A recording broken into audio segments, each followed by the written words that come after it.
Assalamualaikum warahmatullahi wabarakatuh. Kami dari kelompok 10 Manajemen Keuangan Syariah 2B. Kami akan mempresentasikan tentang harta, mal, dan cara mendapatkannya dengan dosen pengampu Moh Rois Abin Magister Pendidikan Islam. Nama anggota 1. Melinda Indrasari, NIM 1264062010058. 2. Muhammad Rizky Argianto, NIM 12640620165. 3. Laila Halimatus Sadiah, NIM 12640620184. A. Pengertian harta. Kata harta disebut dengan al-mal. Ia berasal dari kata yang menurut bahasa berarti cenderung atau miring. Ada yang berpendapat dari kata kerja mala yamulu maulan, yang berarti mengumpulkan, memiliki, dan mempunyai. Definisi ini memberikan pengertian sesuatu dimaknai harta bila dapat dikumpulkan untuk dimiliki, baik untuk kepentingan individu, keluarga, maupun kelompok. Ahmad bin Faris 285. Adapun menurut istilah, ialah segala benda yang berharga dan bersifat materi serta beredar di antara manusia. Wahbah Zuhaili 2005. 8. Menurut ulama Hanafiyah, al-mal harta yaitu segala yang diminati manusia dan dapat disimpan, dapat dihadirkan sampai pada saat diperlukan, atau segala sesuatu yang dapat dimiliki, disimpan, dan dimanfaatkan. Harta tidak saja bersifat materi, melainkan juga termasuk manfaat dari suatu benda. Akan tetapi ulama Hanafiyah berpendirian bahwa yang dimaksud dengan harta adalah segala yang diminati dan dapat dihadirkan ketika hajat diperlukan. Dengan kata lain, harta adalah sesuatu yang dapat dimiliki, disimpan, dan dapat pula dimanfaatkan. Analisis kedudukan harta menurut Al-Quran dan hadis. Kata mal dalam Al-Quran disebut sebanyak 86 kali pada 76 ayat dalam 38 surat. Suatu jumlah yang cukup banyak menghiasi sepertiga surat Al-Quran. Ada banyak ungkapan yang disebutkan oleh Al-Quran dalam memaknai harta dan mendudukkan pada posisi yang sebenarnya. Hanya saja karena ayat tentang harta sangat banyak, penulis tidak akan menguraikan seluruh ayat-ayat terkait harta. Penulis hanya akan menguraikan sebagian yang bisa menjelaskan tentang kedudukan harta. Untuk menyempurnakan pembahasan tentang harta, penulis juga menguraikan hadis-hadis yang menyinggung masalah harta. Dalam Islam, pemilik harta secara mutlak adalah Allah yang diberikan kepada hambanya sebagai amanah yang harus dipegang dengan baik, sebagai perhiasan yang menambah kebahagiaan dalam hidup, sebagai ujian keimanan, dan sebagai bekal ibadah. Dalil mengenai harta. Pada dasarnya, segala apa yang ada di bumi dapat digunakan oleh manusia kecuali jika ada dalil yang melarangnya, sebagaimana terdapat dalam Quran surat Al-Baqarah. Jami'an al-ardu fima lakum khalaqal ladzi huwa, artinya dialah Allah yang menciptakan segala yang ada di bumi untuk kamu. Dengan demikian, harta yang dimiliki oleh manusia berfungsi untuk kesejahteraan manusia itu sendiri. Dengan kata lain, manusia diberi tugas untuk mengatur, memanfaatkan, dan memperdayakan harta yang dimilikinya, dan tentunya harus sesuai dengan aturan yang tidak bertentangan dengan hukum Islam. Poin selanjutnya adalah cara memperoleh harta menurut syariat Islam.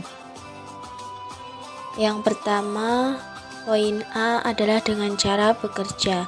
Allah Subhanahu wa Ta'ala berfirman dalam surat At-Taubah ayat 105, "Dan katakanlah, bekerjalah kamu, maka Allah akan melihat pekerjaanmu, begitu juga Rasul-Nya dan orang-orang mukmin, dan kamu akan dikembalikan kepada Allah yang mengetahui akan yang gaib dan yang nyata. Lalu diberitakannya kamu apa yang telah kamu kerjakan." Dalam Al-Quran terdapat banyak ayat yang menganjurkan untuk berusaha dan bekerja sungguh-sungguh. termasuk dalam Quran Surat Al-Ankabut ayat 69. Bekerjalah sesuai dengan potensi dan kemampuanmu masing-masing. Quran Surat Az-Zumar ayat 39. Apabila kalian telah menunaikan sholat Jumat, maka bertebaranlah di atas bumi ini mencari karunia Allah. Quran Surat Al-Jumu'ah ayat 10. Berjalanlah di seluruh pelosok bumi ini dan makanlah sebagian dari rezekinya. Quran Surat Al-Mulk ayat 15. Demikian juga banyak anjuran untuk bekerja dalam banyak riwayat hadis Rasulullah SAW, seperti hadis yang diriwayatkan dari sahabat Abu Hurairah dan Rafi ibnu Hadij, yang artinya dari Abu Hurairah radhiyallahu anhu bahwa Rasulullah SAW bersabda, "Demi zat yang jiwaku berada di tangannya, sungguh seorang dari kalian yang mengambil talinya, lalu dia mencari kayu bakar dan dibawa dengan punggungnya lebih baik baginya daripada dia mendatangi seseorang lalu meminta kepadanya, baik orang itu memberi atau menolak." Hadis riwayat Bukhari. Dari ayat Al-Quran dan hadis tersebut menganjurkan manusia agar berusaha memperoleh harta dengan bekerja. Bahkan Rasulullah memberikan apresiasi kepada orang yang giat dalam bekerja sebagai orang yang cinta oleh Allah, dan ia bagaikan orang yang berjuang di jalan Allah. Poin B, yaitu menguasai harta benda mubah. Sebenarnya segala harta yang ada di bumi dan di langit adalah milik Allah. Maka selama harta tersebut belum dikuasai oleh manusia, harta tersebut boleh dimiliki dan dikelola. Sebagaimana sabda Nabi Shallallahu Alaihi Wasallam yang artinya dari Aisyah radhiyallahu anhu dari Nabi Shallallahu Alaihi Wasallam bersabda, "Barang siapa yang memakmurkan atau menghidupkan sebidang tanah yang tidak dimiliki seseorang, maka tanah tersebut adalah menjadi hak miliknya." Urwah berkata, Umar menetapkan demikian pada era kekhalifahannya. Hadis riwayat Bukhari. Poin C, yaitu dengan cara perjanjian atau transaksi hak milik. Islam membolehkan umatnya untuk memperoleh harta dengan cara perpindahan hak milik menjadi melalui jual beli, sewa menyewa, wasiat, hibah, dan lain sebagainya. Allah Subhanahu wa Ta'ala berfirman, yang artinya, dan Allah telah menghalalkan jual beli dan mengharamkan riba. Quran Surat Al-Baqarah ayat 175. Poin D, yaitu dengan cara warisan. Salah satu cara memperoleh harta yang halal adalah dengan cara waris, yang dalam hal ini diatur secara terperinci dalam Al-Quran maupun hadis. Allah berfirman dalam surat An-Nisa ayat 7, yang artinya, bagi orang laki-laki ada hak bagian dari harta peninggalan ibu, bapak, dan kerabatnya, dan bagi orang wanita ada hak bagian pula dari harta peninggalan ibu, bapak, dan kerabatnya, baik sedikit atau banyak menurut bagian yang telah ditetapkan.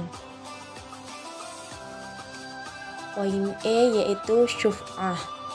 Syuf'ah adalah hak untuk membeli dengan paksa atas harta persekutuan yang dijual kepada orang lain tanpa izin para anggota persekutuan yang lain. Misalnya, 3 orang bersama-sama memiliki rumah. Ketika rumah tersebut akan dijual kepada orang lain, maka salah satu dari ketiga orang tersebut mempunyai hak syuf'ah. Imam Malik meriwayatkan dari Syihab bin Abi Salamah bin Abdurrahman dan Sa'id bin Al-Musayyab, yang artinya bahwa Rasulullah SAW menetapkan syuf'ah untuk barang yang belum dibagi antar partner-partner. Apabila terjadi pembatasan atau had antara mereka, maka tidak ada syuf'ah. Hadis riwayat Ibnu Majah. Poin selanjutnya, poin F adalah dengan cara hak-hak keagamaan. Hak-hak keagamaan misalnya seperti bagian zakat untuk 8 asnaf, hak nafkah istri, anak, orang tua, dan lain sebagainya. Bila ia mempunyai kedudukan sebagaimana yang ditentukan dalam Al-Quran dan hadis, maka ia berhak memperoleh harta sebagaimana mestinya. Al-Quran dan hadis sangat banyak menyinggung masalah berbuat baik melalui zakat, infak, dan sedekah. Antara lain terdapat dalam Quran Surat Al-Isra ayat 26-27 yang artinya, dan berikanlah haknya kepada kerabat dekat, juga kepada orang miskin dan orang yang dalam perjalanan, dan janganlah kamu menghambur-hamburkan hartamu secara boros. Poin selanjutnya adalah manfaat harta. Kedudukan harta dalam Islam mempunyai peran yang sangat penting. Oleh sebab itu, harus dikelola atau dimanajemen agar dapat memberi manfaat sebagai sarana untuk beribadah. Salat, zakat, haji, dan jihad semuanya membutuhkan harta, sehingga seorang muslim seharusnya memiliki harta agar dapat melaksanakan ibadah secara sempurna. Harta tidak langsung mempunyai manfaat dan madarat ibarat sebilah pisau. Oleh sebab itu, harta harus dikelola dengan baik. Seperti halnya pisau, ia akan bermanfaat jika yang memegangnya adalah koki untuk masakan. Akan tetapi, jika pisau dipegang oleh orang jahat, pisau akan menjadi alat untuk menakut-nakuti, melukai, bahkan membunuh manusia. Untuk memperoleh harta harus direncanakan dengan baik. Manusia harus berusaha memperoleh harta dengan bekerja. Bahkan Rasulullah memberikan apresiasi kepada orang yang giat dalam bekerja sebagai orang yang cinta oleh Allah, dan ia bagaikan orang yang berjuang di jalan Allah. Oleh sebab itu, ada 4 kelompok manusia dalam mengelola hartanya. Pertama, kelompok yang akan selamat, yaitu mereka yang mendapatkan harta dengan cara yang halal dan menggunakannya dengan cara yang halal. Kedua, mereka mengumpulkan harta dengan cara yang halal, namun digunakan untuk sesuatu yang haram. Ketiga, adalah mereka yang mengumpulkan harta dengan cara yang haram, kemudian menggunakannya untuk yang halal. Demikian pula, harta digunakan untuk sesuatu yang halal, namun disertai riya. Keempat, adalah mereka yang mengumpulkan harta dari jalan yang haram dan menggunakannya untuk sesuatu yang haram. Yang dimaksud manfaat adalah bernilai guna dan faedah, sehingga kepemilikan atas suatu benda akan memberikan arti penting dan fungsi bagi pemiliknya. Dengan memiliki laptop atau notebook, seseorang dapat mengerjakan pekerjaan ketikan atau internetan, browsing, searching, dan lain-lain. Orang yang memiliki handphone juga dapat mengambil manfaat dengan berkomunikasi melalui WA, SMS, telepon langsung, dan fungsi-fungsi serta manfaat lainnya dari handphone tersebut.